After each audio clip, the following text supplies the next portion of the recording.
Alright, welcome back. We are about to use my hood that goes between the plastic rows. It's the same width as that red plow that I used on the last video. And we're going to put out some pre-emerge herbicide in the middles. We're going to do it on all the plastic middles whether we've planted anything yet or not. This is it. I got a 150-gallon tank. Got my hood with 5 nozzles up under there. Got the skirting around it, you know, that rides on the ground that keeps any kind of drift from getting out. And it fits right in between the plastic just like that other plow did. We made this ourselves, put it together a few years ago, and really happy with it. Hopefully y'all don't get too tired of me talking to you in the tractor, because that's where I spend most of my time, and so that's when I have a chance to do a lot of my talking. But anyway, we're doing the hood here with the pre-emerge. We're going to do this twice in the season. We'll do it now, and then we'll come back later and do it again. On the oldest melons, we'll do it for the second time right before they run off the plastic, and then we'll do the youngest melons, which we have not even planted yet, the second time right before they run off the plastic. The tomatoes and peppers and stuff, you know, they never get off the plastic, so you can, not as critical on the timing. Usually late in the season we'll just keep those plowed up and not worried about too much about the herbicide. But it's critical on the melons because you can't do anything once the vines start running, and you know, all you can do is hoe them or pull them up, and that can be a mess if you don't have something down. Once again, this will need to be rain activated. We've got some rain coming in the next couple of days, so that'll work out good. When we do it the second time, I mechanically incorporate it with my little do-all with the basket. That way I know for sure it's incorporated good. Now it doesn't matter so much because I know we're going to get that rain, and if for some reason we didn't, I could incorporate this, but we're going to plow it all up again anyway, so this just gives us a couple of weeks protection until we get the second application down. So hopefully that wasn't a bunch of confusion. Hopefully I made some sense there. All right, there it is between cantaloupe rows. See how it fits just perfect, and that skirting, you know, just rides all the way around, you know, the sides and the front and the back. That way it's impossible for any kind of drift to get out. It makes it completely safe. I've never had any problem ever with anything ever getting out with this thing. If you watched my videos where we use the hood to spray underneath the peach trees with the tractor, it's the same principle. And it's the same type hood, but it's different. I mean, that one is an offset hood that sticks out to the side so you can spray under the trees, but same principle. The skirting rides right on the ground. Any kind of drift, you know, cannot get out at all. You know, it's a bad feeling when you see those melon vines running out in the middles and you get a new crop of weeds coming, because you can't do a thing about it other than pull them up or let them go, and if you let them go, it's usually a mess. So, you know, it's not perfect what we do here as far as weed control, but we do our very best to keep it as clean as possible, which is expensive. But, you know, every year the conditions are a little different for the herbicides to work, and, you know, you get a rain at the right time. If those melon vines go all the way across, which they will, and shade the ground, you know, they'll shade out a lot of that new weed germination if they haven't already germinated up to that point. So it's a battle. The weed control in the whole vegetable industry is a battle because there's not a lot of options.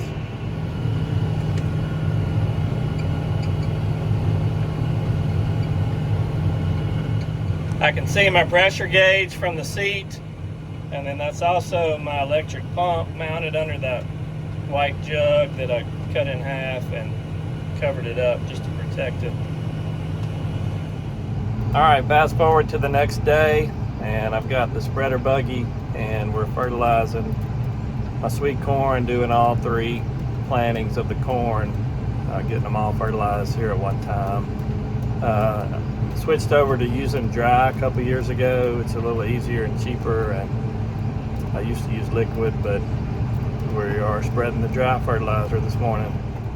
This will be my nitrogen on my corn, as well as a little bit of phosphorus.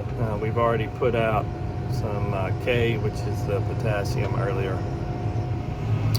All right, we're spreading. You can't really see it, but it's slinging it out, putting out urea and DAP, which urea is your nitrogen, and the DAP is got some nitrogen, and then it's got the phosphorus in there too. This fertilizer will be a one-time deal. We won't have to do anything else as far as fertility goes. And like I mentioned, I think earlier, that we won't do a whole lot more to the corn other than we'll probably cultivate it. I'll run my furrow plow before we irrigate, lay out the poly pipe and water it. That'll be all we'll do to the corn. It's pretty easy to keep corn clean with chemicals, but where I have my sweet corn located is right next to the plastic field with all my transplants, and I'm always a little scared to put too much chemicals out other than my pre-emerge right when I plant it, unless the wind is just exactly perfect. So that's one reason why I'll end up cultivating the corn probably at least once, maybe even twice.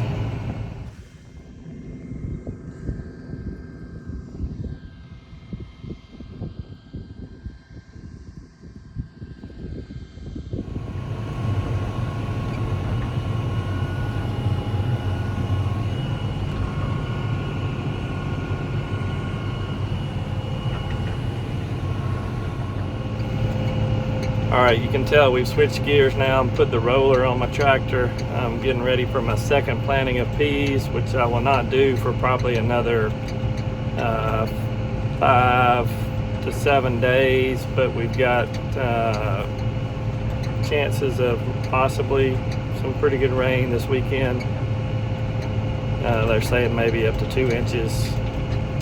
So I'm getting this next planting of peas ready, so maybe I won't have to do my do-all in that. I can just hop in here and plant as soon as it dries up. So that's the plan. This field, it drains well, but it has a tendency to be wet on the ends, and so I'm just gonna try to eliminate that do-all if possible as soon as it dries up, so I don't have to stir it up too much. So we'll see what it looks like after it rains. You know, when we do so many plantings of peas, you have to constantly be trying to think ahead because, you know, it rains pretty often in the spring. So to try to keep my schedule of spacing of all the pea plantings, I have to really stay on top of being able to get it planted on time. And that can be a challenge sometimes. Usually it works out pretty good. You know, when you fast forward to the summer, you don't want a week where you don't have any peas because you couldn't get in there and plant them. So, you know, we do our best to try to keep that schedule, you know, pretty close to being on time. This is what it looks like, thinning thousands of peaches off these trees, thousands of them. They're just all over the ground. I think every bloom we had made a peach, which is probably the most we've ever had, which just means it's more work to thin them off.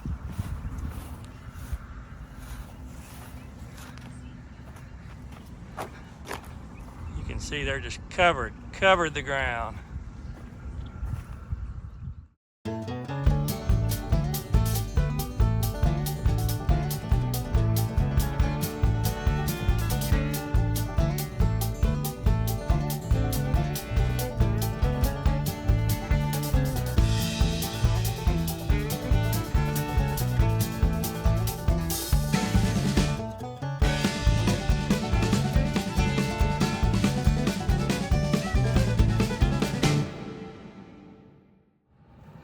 You know, it's a necessity. We've talked about it, you know, before. You gotta thin these peaches. Space them out so they'll size up. Plus, you know, if you did nothing, every single limb on that peach tree would break from the weight, because these trees are just loaded. So when they're loaded, a lot of work to get them off. It takes a lot of time, it's expensive, but you got to do it. All right, a before picture.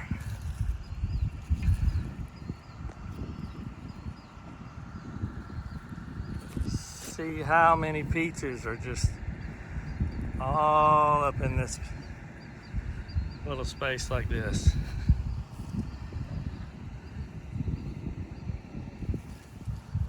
All right, after, you can see on these laterals, you got a space right here, you know, just one on this. Right here, you know, they're spaced out. You know, it's not perfect, but this is what it looks like afterwards.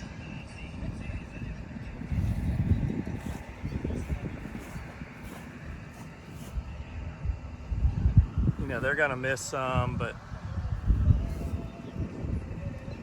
generally it's better. Well, fast forward to Monday morning, we got some rain over the weekend, about 1.5 inches. It's pretty cool though, cooler, a lot cooler than normal. Down in the upper 40s for lows and mid 60s for highs, but it's gonna warm back up this week back to normal, which would be in the 80s. So we got a good week coming up, looks like weather-wise. Hopefully we'll be able to get done what we need to get done. Got to let a few things dry out. But this morning we're going to plant our second tomatoes, and also we're going to plant a few cushaws. Don't plant too many of those, but just a few, just to have some. All right, I got the tomato plants on the trailer ready to go here for starting up for the second planting. All right, these are some of the first tomatoes. You can see how big they've gotten, starting to lean over in places. So as soon as we get through planting these second tomatoes, we're going to put a string on the first ones. Watermelons are growing. Should be able to tell the difference than when you saw them last. All right, same with the cantaloupes.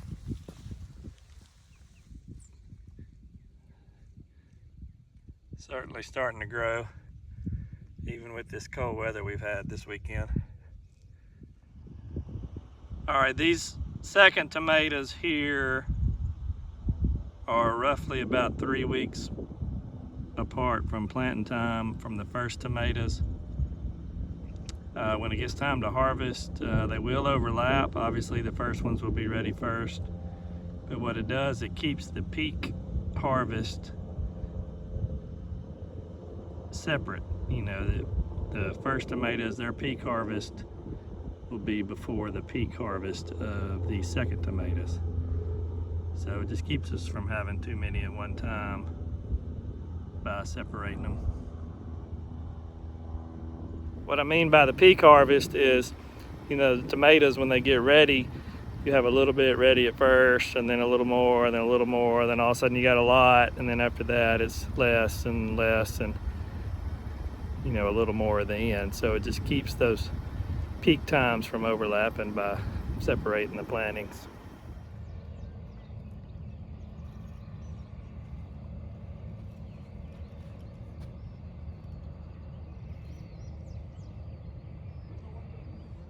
Okay, we're putting the string on the tomatoes. What we do, well, you've talked about this last year. You may have seen it on other people's videos, but we tie off on the end, come to the stake, wrap it around, pull it tight, wrap it around, pull it tight. We go down one side of the tomatoes, which they've done just now, and then they're coming back the other way, back towards me on this row, and they're going to put another string on this side, and then it'll hold the plant up. It's a little tedious this first time because some of the plants are kind of leaning over. You want them you don't want to do it too soon when they're too short, because it doesn't really help. You don't want to wait too long till they're laid over either. So you got to kind of move the plants around a little bit with your hand to kind of get it just right, because some of them are leaning over. But once you get them standing up, then they're standing up. As you get taller, you know, it gets a little easier and faster to tie the tomatoes. We'll tie them probably at least 5 times up until the, you know, the top of the stake here, because they will get very top heavy. All right, now they've come back on the other side with the string, and you can see how, you know, the plant is held between these 2 strings, and they're tight, very tight. So that's all you do, and just as you need it, just keep working your string up. You know, once to start fertilizing them, especially through the drip tape, they grow so fast. You almost have to do it about every 7 days, for sure every 10. And just keep working it up. The only thing we ever really have a problem is sometimes when you just have one string and you get a storm or a real bad crosswind, because the middle stalk is not, you know, very big yet, sometimes it'll break right where that string is. And it's not a lot, but sometimes that'll happen. But once you get your second string up, then that eliminates that problem, and it doesn't happen anymore as far as breaking them off.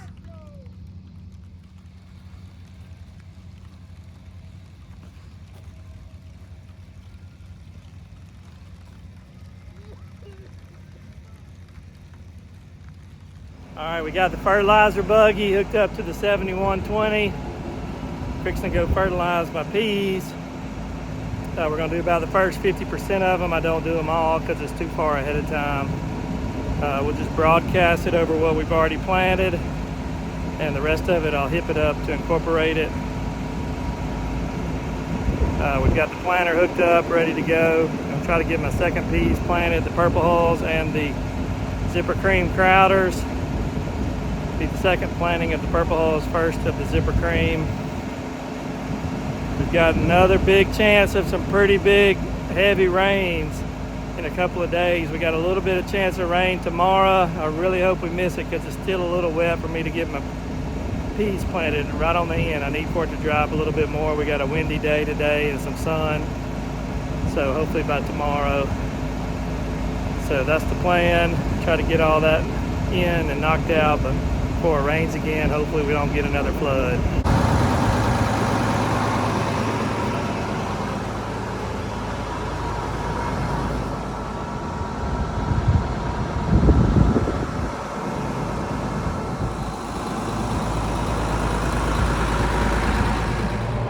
All right, it's probably gonna take me a couple of days to get this fertilizer out and the planting done, because I'm kind of having to skip around, still waiting on a couple of wet spots. If we can miss the rain tomorrow, which is a slight chance, then that'll give me several days to get it done before the big rains get here. So we're going to end the video here, since I'm not sure how long this is going to take me. But we'll get it done, and next video we'll come back to you after the rain's over and give you an update on the weather and what happened. So if you haven't subscribed to us, I would appreciate if you do that. We did go over 1,000 subscribers, so I thank you for that. And I hope you're enjoying it, and see y'all next time. Thanks.